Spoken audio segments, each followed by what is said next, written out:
What started as a subtle back and forth quickly escalated into an all-out cultural reckoning.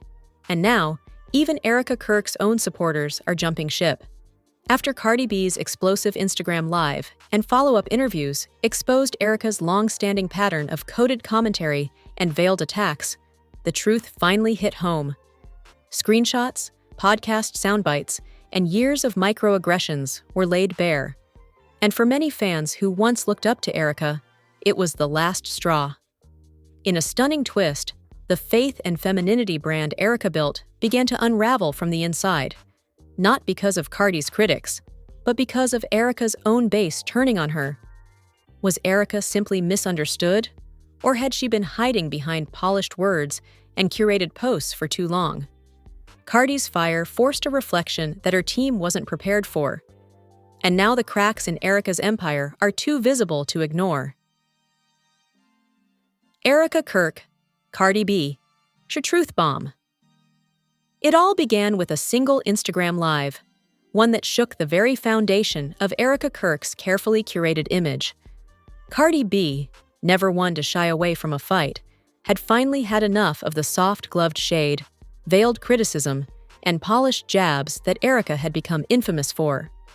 The moment Cardi said Erika's name out loud on that livestream, it was over. Not only was the internet listening, but Erika's fanbase, long praised for their loyalty and grace, began crumbling in real time. Cardi's accusations weren't wild or without cause. She came with receipts, timestamps from Erika's podcast, screenshots of her social posts, and even Erika's likes on tweets bashing women of color in entertainment. "You talk all that femininity stuff, but never for women who look like me," Cardi said to over 2 million live viewers. "You say you're about sisterhood, so why do I feel like I'm always the villain in your version of it?" Within minutes, Twitter erupted. Clips from Cardi's Live went viral. Fans, critics, and media outlets dissected Erika's entire online history. Podcasts that once praised Erika's messaging now hesitated. And the real twist? Erika's own fans turned on her. The betrayal they felt wasn't sudden. It had been simmering beneath the surface for years. Many women who followed Erika for her insights on faith, modesty, and leadership started admitting publicly that something always felt off. One viral TikTok showed a woman tossing her fearless femininity hoodie into a trash bin. Captioned, "This aged badly." Others posted long-form videos breaking down Erika's podcast tone and how her subtle language excluded voices like Cardi's. "It's not what she says," one creator pointed out. "It's who she never includes, who she subtly critiques, and who she silences by omission." It was a reckoning, and Erika wasn't prepared.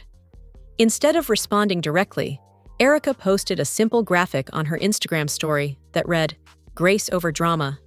But in the face of mounting evidence and growing backlash, it came across as dismissive, even cowardly. Her fans flooded the comments. "So, we're just going to ignore Cardi's receipts? Are you going to address the bias in your message? This doesn't feel like leadership." Meanwhile, Cardi doubled down. She tweeted, "I don't need no approval from someone who can't name one artist outside her little bubble. My existence alone challenges her image, and that's why she's uncomfortable." She followed that with a video of herself vibing to her own music, captioned, "I ain't the one, sweetie." In response, Erika's podcast took a sudden break. A pre-scheduled episode was pulled with no explanation. Her newsletter that usually arrived every Monday? Suspiciously absent. The silence spoke louder than any quote she could have posted. And her fans noticed. Even women in her own community began distancing themselves. One Christian influencer, who previously praised Erika's books, posted a 10-minute IGTV video saying, "I can't support someone who refuses to grow when confronted. We're not perfect, but we're accountable." By midweek, Erika lost nearly 200,000 followers. 2 major speaking events removed her name from their lineups. Brands that had partnered with her podcast issued quiet statements saying, "We support diverse voices," without naming her directly, but everyone knew. Meanwhile, Cardi kept the momentum. She went live again, this time reading fan DMs from women who left Erika's circle. One message read, She made me feel like I had to choose between being holy and being proud of who I am. Cardi's response? You don't. You never did. That's her fear talking, not yours. Every blog covered the fallout. Rolling Stone called it the most ironic cancellation of the year. BuzzFeed titled their recap, When Feminism Meets Filtered Faith. Even CNN's culture section featured a story titled, Cardi B's Truth-Telling Sparks Feminine Identity Crisis in Conservative Circles. What stung even more for Erika's supporters? They realized that the very authenticity they thought she had was curated, scripted, measured. Cardi was messy at times, but real. Erika? She was polished to the point of being unreachable. And now, that polish was cracking. By the end of the week, a new hashtag emerged, #unfollow Erika. But it wasn't driven by Cardi. It came from Erika's base. Women who once posted her quotes began sharing apologies. I supported her. I now realize I was amplifying exclusion. She made me feel safe, until I realized I was only safe as long as I played by her rules. In just 7 days, Erika Kirk's empire faced the kind of collapse no influencer could spin. The silence that once read as strength now looked like avoidance.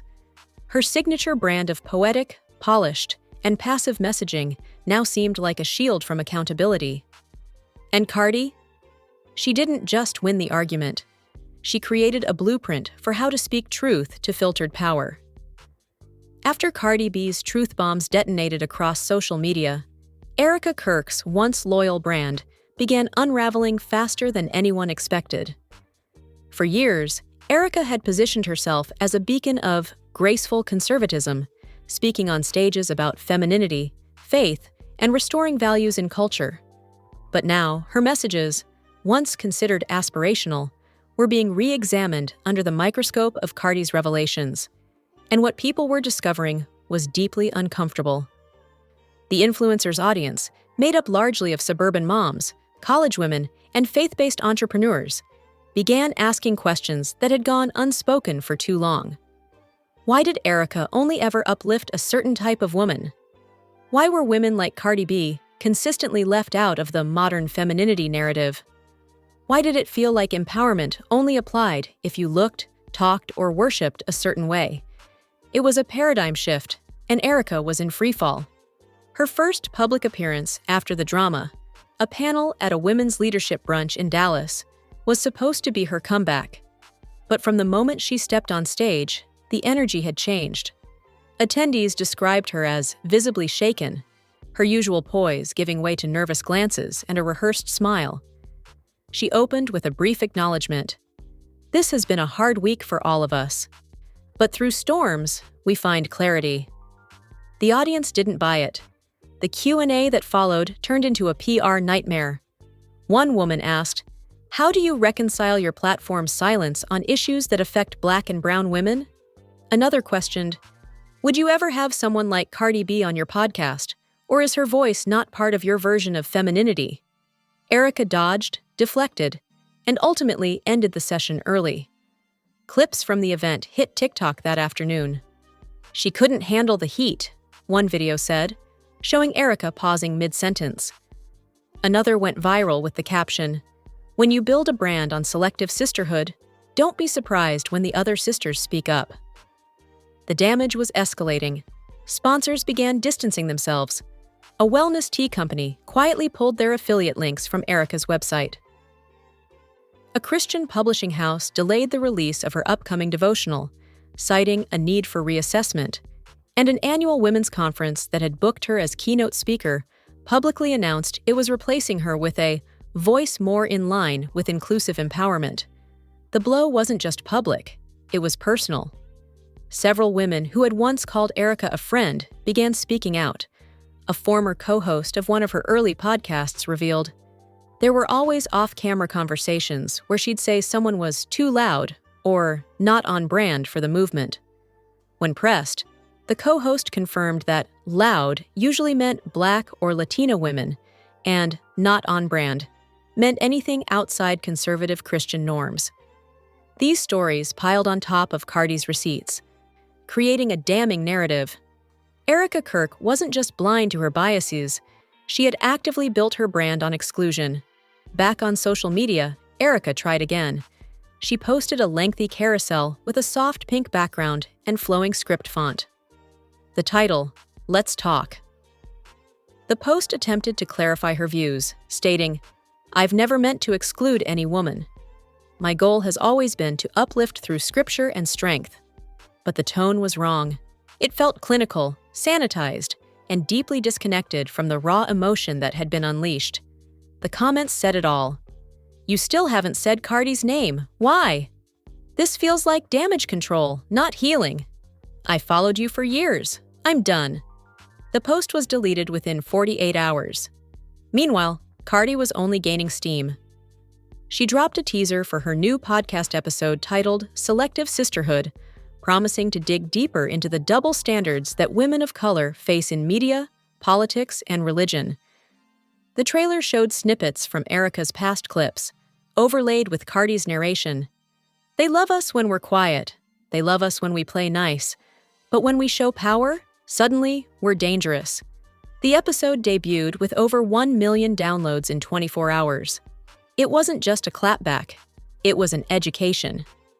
At the same time, a new movement began brewing online.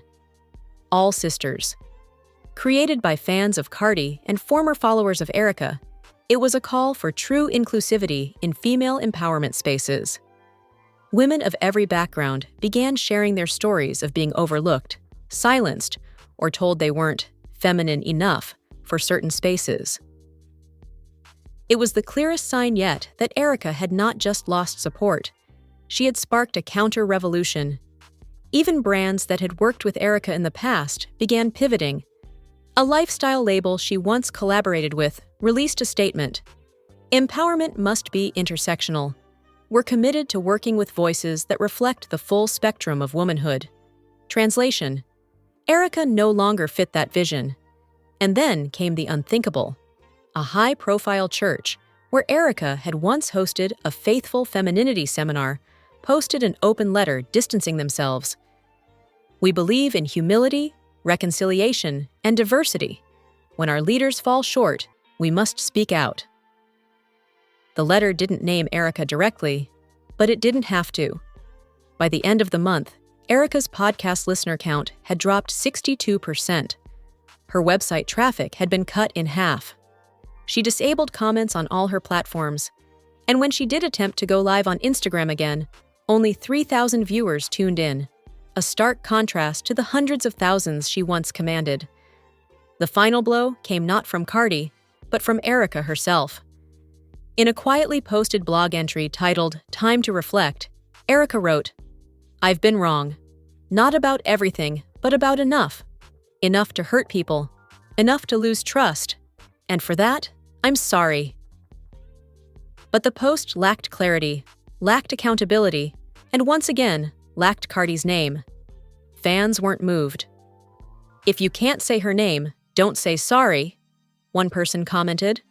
Another wrote, "This isn't reflection, this is retreat." The verdict was clear. Erika's brand was no longer seen as empowering. It was seen as performative. And no number of pastel fonts, scripture quotes, or soft focus reels could fix what had been exposed. Erika Kirk had built a house of perfection. Cardi B threw open the windows. And the truth? It came pouring in. While Erika Kirk's empire quietly cracked behind muted Instagram posts and unconvincing apologies, Cardi B's campaign of truth and transparency only grew louder and more deliberate. She was no longer just defending herself. She was building a movement in real time, empowered by the very receipts that dismantled Erika's carefully crafted image. The day Cardi dropped her new podcast episode, Selective Sisterhood, everything changed. The title alone was enough to get people talking. But the content? That was nuclear. From the very first minute, Cardi made it clear that this wasn't about petty beef. This was about years of silencing, exclusion, and judgment hidden under the banner of class and values. She laid out Erika's hypocrisy with surgical precision, playing side-by-side clips of Erika praising quiet dignity while simultaneously reposting memes mocking Cardi's Met Gala appearance. "I don't mind if you don't like my dress," Cardi said during the episode. "What I mind is when you build an entire platform off of policing women like me while pretending you're empowering us." She then played clips from Erika's podcast where she described some female artists as hypersexual, harmful to young girls, without naming names, but always with enough shade that everyone knew who was in her crosshairs. Cardi let the tapes roll, then added, "You ain't gotta say my name. Your tone did the job." The episode quickly trended on X, formerly Twitter, with Selective Sisterhood hitting #1 globally. TikTok creators began splicing Cardi's words with examples of Erika's most tone-deaf moments, like when she once said, "There's a reason modesty has been dismissed. We traded dignity for attention." The real dagger? Cardi aired a never-before-seen clip of Erika from a private women's conference. In it, Erika made a dismissive comment about women who use their bodies instead of their minds to get ahead. Though Erika didn't name names, the implication was clear, and it sent Cardi's supporters into overdrive. Suddenly, Cardi wasn't just a celebrity clapping back. She was a curator of unfiltered truth, with a fan base that functioned like investigative journalists, tracking down Erika's podcast archives, deleted tweets, and forgotten YouTube clips. The timeline turned into a digital courtroom, and Cardi was winning case after case. Influencers who once collaborated with Erika began publicly apologizing. One said, "I didn't realize how deeply rooted the exclusion was. Cardi's voice helped me see what I ignored for too long." Others deleted old collabs with Erika from their YouTube channels, citing misalignment of values. Meanwhile, Cardi continued rising. Her next live stream featured her reading letters from fans who had once followed Erika, but now felt empowered to leave spaces that made them feel small. One letter read, "She made me believe being loud meant being wrong. You made me believe loud means I'm worthy." The impact extended beyond fandom. Cardi was invited to speak at a summit hosted by a national women's empowerment nonprofit. The panel, titled Redefining Strength, included educators, activists, and entrepreneurs, with Cardi seated at the center. The moment was captured in a viral photo that many described as the new face of modern feminism. But Cardi's support wasn't limited to online echo chambers.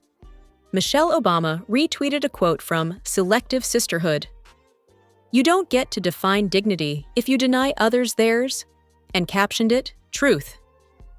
AOC posted, "Cardi said what many of us have been screaming into the void.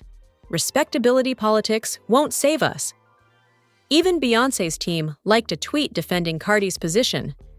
This wasn't just cultural validation. It was political. Cardi's truth had transcended pop culture and stepped firmly into the territory Erika claimed to dominate: values and voice. Meanwhile, Erika's response remained limp. A week after Selective Sisterhood, Erika dropped her own podcast episode titled Graceful in Chaos. It opened with a disclaimer: "This will not be a response to any one person." And for 42 minutes, she danced around accountability. No names, no receipts, just generalizations about being misunderstood, misinformation, and maintaining grace in the storm. The comments were brutal. Still not naming her? You built a platform by pointing fingers. Now you won't even raise your hand. Grace without honesty is manipulation. Then came Cardi's clapback. A single tweet with a short clip from Erika's episode and the caption, "We still waiting for the truth, sis." That tweet alone sparked another wave of backlash, with many calling Erika's refusal to own up a masterclass in performative victimhood. By the next morning, Erika's episode had a 2.3-star rating on Spotify. Her podcast, once comfortably in the top 10, dropped to number 47. And while Erika tried to ignore it all, Cardi kept speaking. She launched a live Q&A titled Ask Cardi Anything, where she encouraged fans to share their stories about being dismissed in faith-based or conservative spaces. The chat filled up with testimonies. "I got kicked out of a Bible study for wearing a crop top. I was told I couldn't lead worship because my hair was too ghetto. They wanted me to whisper. You made me scream. Cardi smiled, eyes watering. This ain't just about me and Erika. This is about all the girls like us. To seal it all, Cardi's team announced a collaboration with a major streaming service to create a docuseries titled Voices They Tried to Mute. The series promised interviews with women from across backgrounds, from rap stars to religious scholars, discussing how narrow definitions of femininity held them back and how they reclaimed their identities. The trailer featured Cardi's voice narrating, "They tried to shame me into silence, but I turned the mic all the way up." At that point, Erika's silence became more damning than any statement. Her followers had gone quiet. Her engagement numbers plummeted. Her inbox, once filled with praise, was now riddled with demands for accountability. The final straw came when a youth pastor, once one of Erika's staunchest allies, posted a video titled, "Why I Can't Defend Erika Kirk Anymore." It gained over 1 million views in a day. In it, he said, "Cardi brought the truth. Erika brought silence. And in this moment, silence speaks volumes." And that was it. In the span of weeks, Cardi B transformed from Erika's implied villain to a powerful truth-teller who had pulled back the curtain on an entire brand built on exclusion.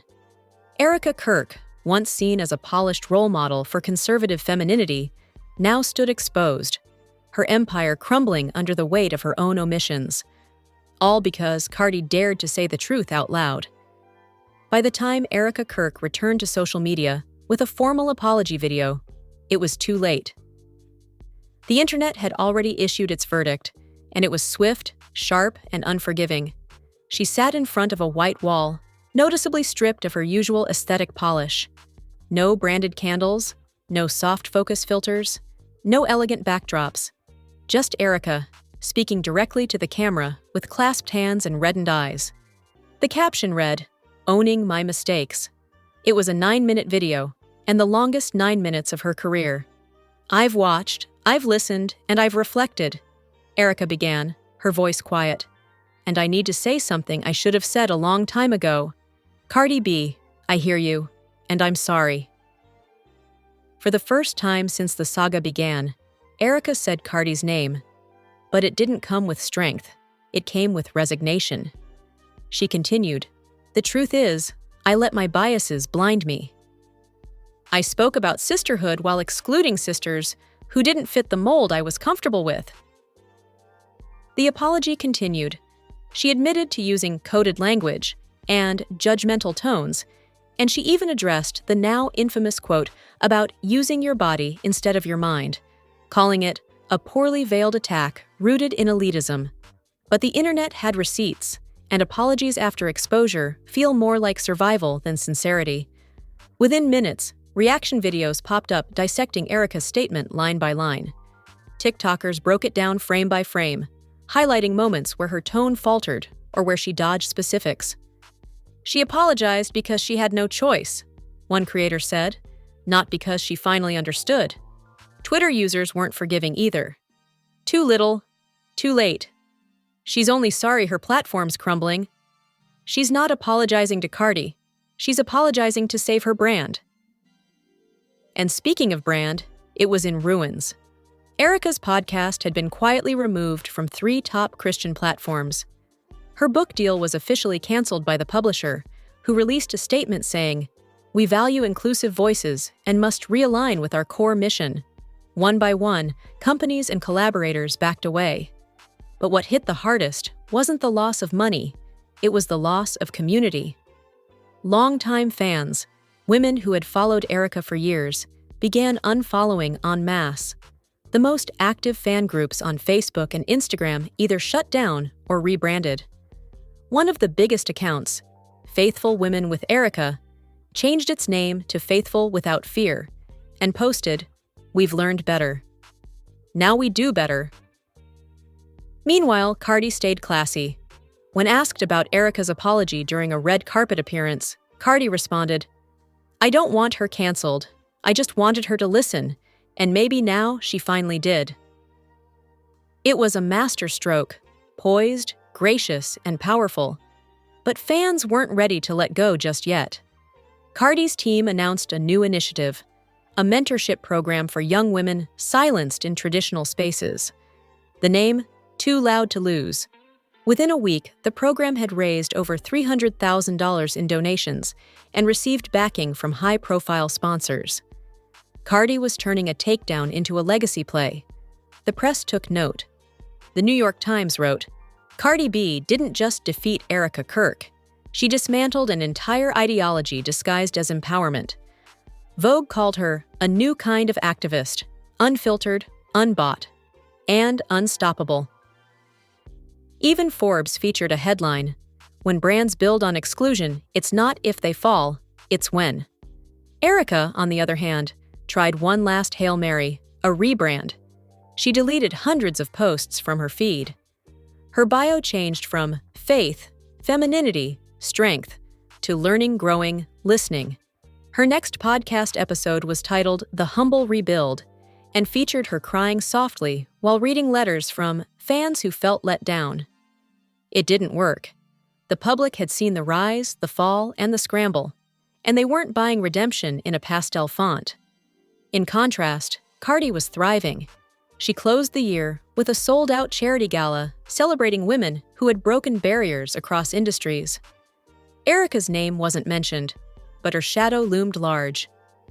Cardi took the stage wearing a custom gown embroidered with the words, "I'm not too loud, you were too scared." The crowd erupted. In her final speech of the night, Cardi addressed the elephant in the room with grace. "We all got work to do. I got mine. You got yours. But if we're going to talk about sisterhood, let's talk about all sisters. Not just the quiet ones, not just the ones who look like you, all." The internet crowned her the moment's moral victor, and rightfully so. Back in her corner of the web, Erika announced an indefinite break from content creation. No timeline, no return date, just a simple post. "I'm listening now." The irony? People had stopped listening to her. Now it's your turn. What did this moment reveal to you? Erika Kirk's fall wasn't just about a feud with Cardi B. It was a reckoning, a wake-up call. A reminder that empowerment that excludes is not empowerment at all. If you've ever felt silenced, misrepresented, or told you didn't fit into a box someone else built, let your voice be heard.